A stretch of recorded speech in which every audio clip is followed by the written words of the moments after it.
Hello friends and welcome back to my playthrough of Cipher Zero. My name is Jonathan. We were halfway through Moon Sequence 1. Didn't even finish a sequence because it got so hard and so long so quickly. We're going to see if my luck turns around as we go through the next one. But boy, this is already intimidating because we are combining everything now. So let's see what we can do. We have 3 cells shaded in these rows and columns. We have neighbor dots that are telling us how many of the surrounding regions are shaded. We have these, what did they, I don't even remember what the achievement called these things, but I'm still going to call them the Nurikabe triangles. These are counting the cells that are connected, the croissants here. And then we have a star, which is a 4-pointed area that could be shaded or unshaded. Let's start with that, because that looks pretty restricted. How are we going to get a 4-pointed thing? Ignoring whether it's shaded or unshaded at the moment. I'm just, because this is a symmetrical layout in terms of just the tiles. So we're gonna probably go out on 2 sides and maybe do something like that. We could do that. Maybe go on this way. That gives us a 4-pointer.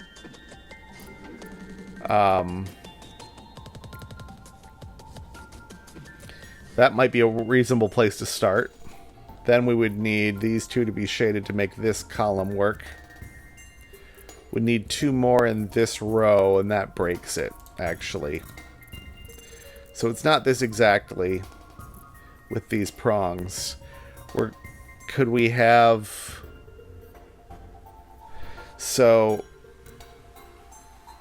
we can't... We'd have to shade these 2. There's no way we get 3. Okay, so if we, let's say, if we just did this much, as soon as we've done this much, we've broken this clue. Because how do we get 2 more? I think we would have to do these 2. And then, oh, maybe. Oh no, this is still needs 1 more. It can't be that one. It would be that one. Guess we haven't technically broken it yet. This needs an area of size 3. It's going to have to do that to get a size 3. This needs a size 2, which will have to be that. We need this to be size 5. 1, 2, 3. This needs 2 neighbors. 1, 2, 3, 4, 5. 5. We got the 3. We might have stumbled onto it, actually. 3 in here, 3 in here. Oh, we just need to do that so that we have 4 prongs. I've learned this is called prongs. But I'm going to probably still call it star. More luck than skill. Okay, and we have the same assortment plus a wire from here to here. That wire can't also be involved in this thing, but this could be an unshaded 4-pointer. As could that, possibly.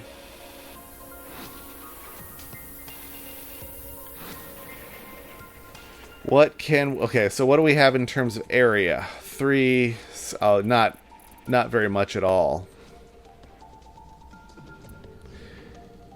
If this is shaded, it can't go to one of these, I don't think. If it did, then we would need these to total the length of the snake, and I don't think that is in the cards. I think that's unshaded.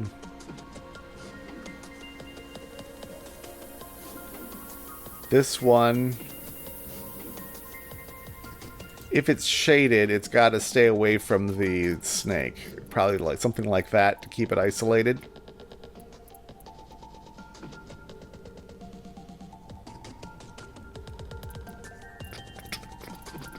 These two really put the pinch on the snake. I wonder if the snake goes around the outside. What would happen then?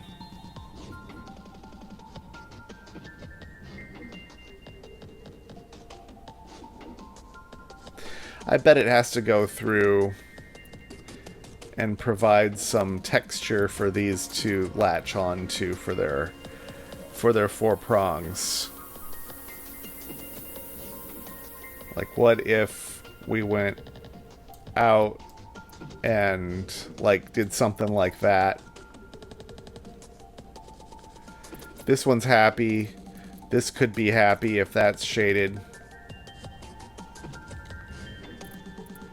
4, 7, if we can make this have 4 edges, 4 notches, like doing something like that. This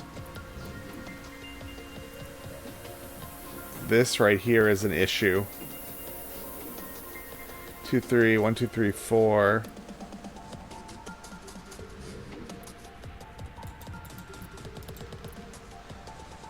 One, 2, 3, 4, 5 prongs on this now. This has 3. I can't include this because if I did... 1, 2, 3, 4, 5, 6, 7, 8, 9, 10, 11. Oh, it is the right size. 1, 2, 3, 4. It has 4 prongs. This one has 4 prongs. This is a snake. We are good. Yeah, this is feeling more like kind of instinct and less logic at this point, which I'm not hugely fond of. Honestly, I think the best parts of the game so far have been the very beginnings of new sections when I have to learn something or unlearn something I thought I knew. So here we need a 5-pointer. We know that that's somewhat difficult to pull off.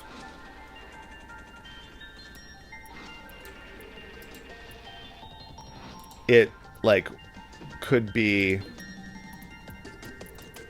something like that. You know, that kind of shape could do it, but we're going to have to be careful because of the one clue and what this one does. I don't know. Let's keep it penciled in.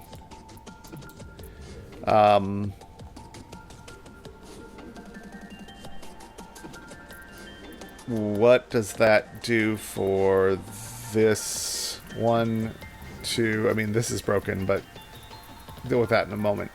1, 2, 3. Yeah, we need a little bit more space. But I feel like these are opposite shadings, so I'm just going to ignore this for the moment and possibly flip this at the end. So, if it's not that shape, we might have to go in a little bit further before we start branching. 1, 2, 3, 4, 5. This has 1, 2, 3, 4. That's not bad. That is still 5 and 4. So I think we just flip the whole thing so that we get one shaded in that column.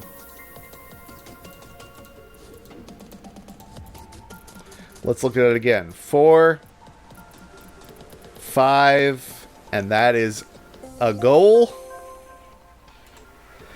All right, one left. It is... got all of these little painful-looking jacks in it.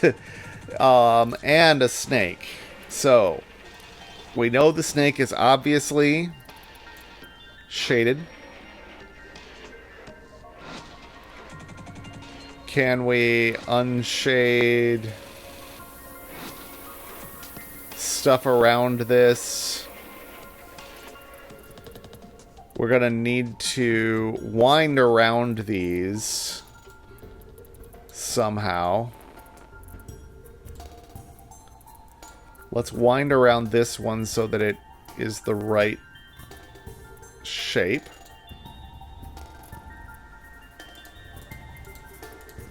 And then we have to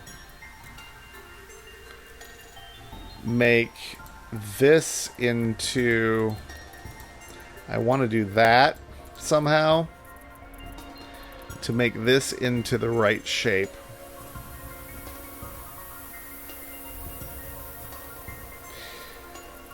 The snake won't be able to directly cut things off because of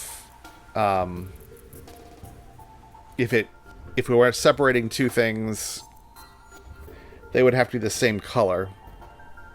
This probably touches at a corner or something like that.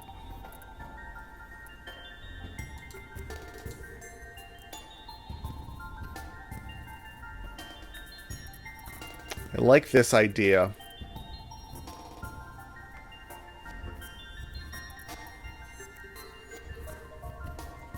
We know that we can have these kinds of shapes with nothing dividing them, and the puzzle can work. We've done that before.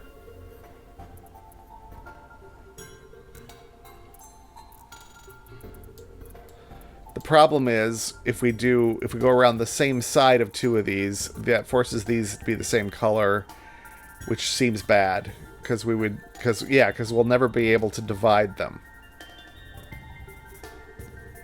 Yeah, there's a deduction to be had here. I don't know what it is.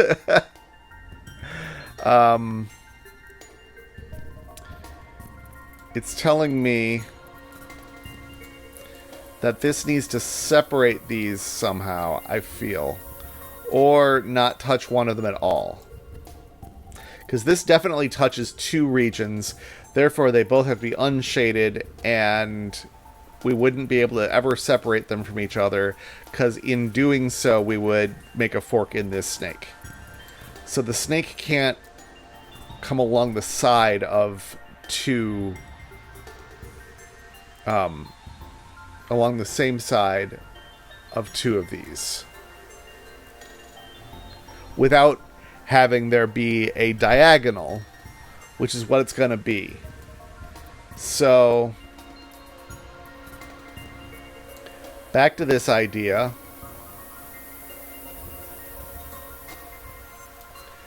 The problem is this doesn't... Okay, so if we try to make this a little bit more aggressive, this is going to be a problem then.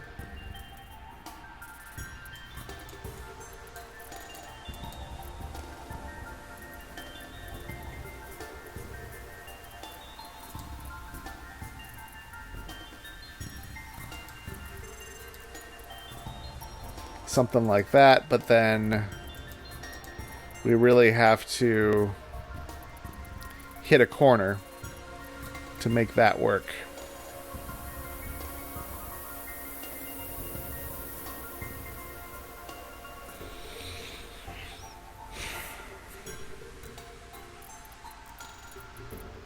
What if this goes around this way? What does that do? Then this could be like something like that.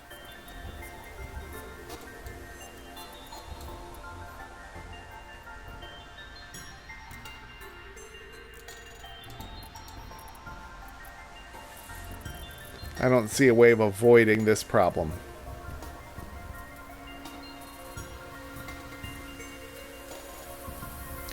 Yeah, I don't think it can slip through there.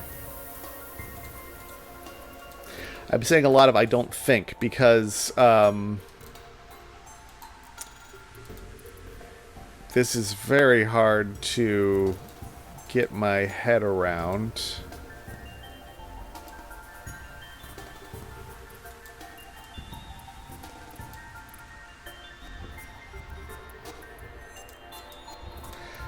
Can't go through these, even though that would make life much easier.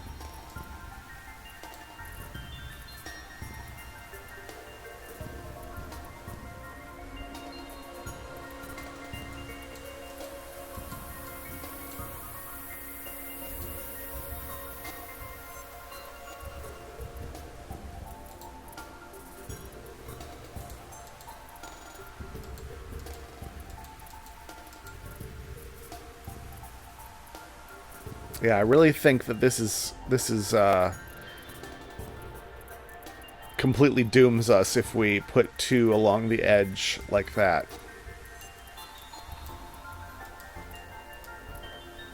So separating them is the obvious thing to do. But coming around the other side is maybe possible. But it would just take up a lot. It would take up a lot of space to come around this side and try to make this one happy now. Because we'd have to... And we're also making this one happy. Which means something like that probably... that can't work. Yeah, that feels like a non-starter. So, I think we have to come up through here. This has to be unshaded. Which means that I think this one is shaded. And we will come through...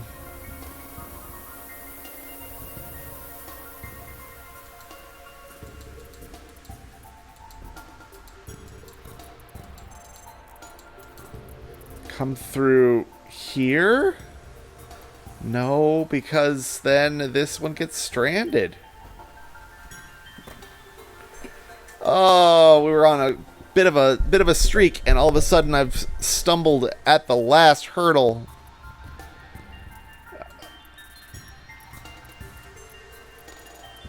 Let's think about it from the top. Maybe that's easier. If this comes around the left side,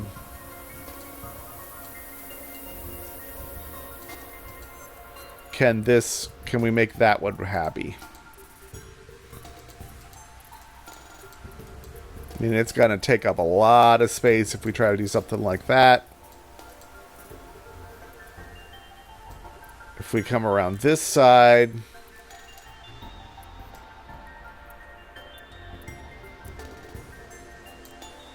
No. Come around. Don't come around here no more. And we got ourselves 3 and 3.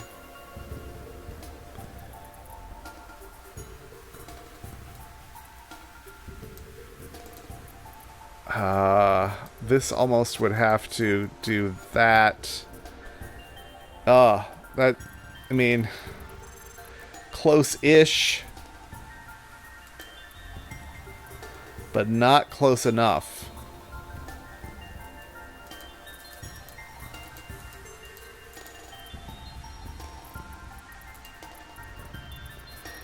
This needs more room. So cramped. Which should mean that it's easier to solve, because there shouldn't be that many possibilities. But these little three-prongers have so many ways of happening.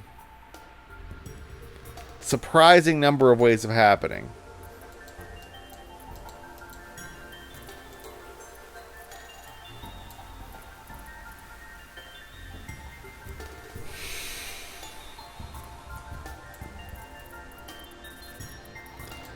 Alright, let's go back to the crazy idea of going west around this thing.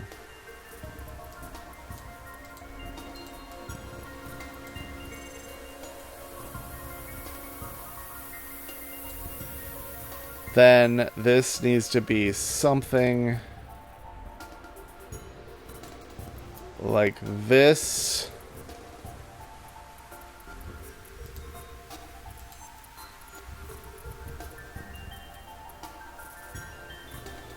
It doesn't work.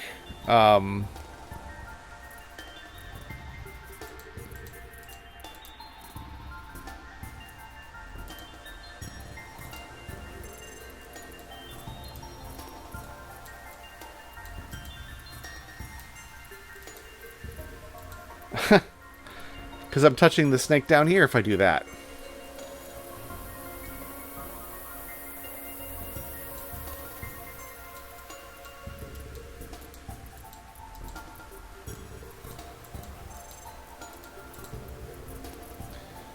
Okay.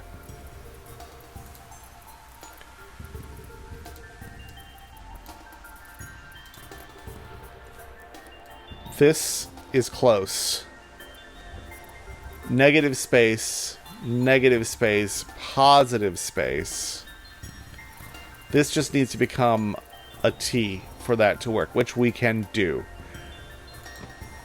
by going up there in the corner. So, apologies for my silence on that one. I feel like I was probably uncommunicative as I went through a lot of those. And unsurprisingly, we have more to come. I am sure they're also fiendish. But that's going to do it for this session. Let's hope I can be a little bit more cogent in the next one. Maybe there'll be another symbol yet. But I kind of feel like we might be in the end game. So, thank you for watching. I hope you come back tomorrow. I hope you're playing this along with me. And I'd be also curious if you could tell me in the comments, are there any other puzzly games like this you would be interested in seeing me try my way through? Give me your suggestions in the comments. I'd love to hear from you. Talk to you soon. Bye.